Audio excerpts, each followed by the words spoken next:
Hello guys, welcome to one more mini blog. Sriramanavami రోజు నాడు ఈయన నైట్ అయితే ముందు రోజు నైట్ ఈయన ముగ్గు అయితే రంగోలి అయితే వేసి కలర్స్తో నింపేసాం అనమాట. సో ఇంకా ఆఫ్టర్నూన్ మొత్తం పూజ కళ్యాణం అంతా అయిపోయిన తర్వాత ఇంటికి వచ్చేసాం. ఇంటికి వచ్చిన తర్వాత మా మామిడి చెట్టుకి మామిడికాయలు అలా ఎదురుకుంటే తగులుతూ ఉంటే ఖచ్చితంగా దాన్ని కోసేయాలి అందులో ఉప్పు కారం కలుపుకొని తినాలి అనిపించింది. ఇంకా అందుకని చెప్పేసి ఇంకా రాగానే ఇంకా ఆఫ్టర్నూన్ మామిడికాయ అయితే కట్ చేసుకున్నాం అనమాట. ఇంకా మామిడికాయ కట్ చేసుకుని దాంట్లో ఉప్పు కారం కలుపుకొని తింటే ఉందండి అద్భుతమే. ఇంకా మీలో ఎంతమందికి నా పచ్చి మామిడికాయ తినడానికి ఇష్టం అనేది కూడా కమెంట్ సెక్షన్లో కమెంట్ చేయండి. అందరూ ఈ మామిడికాయ అయితే చాలా టేస్టీగా ఉంది.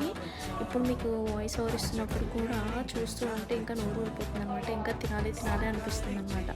Thanks for watching the video. If you like the video please like, share and subscribe for more videos.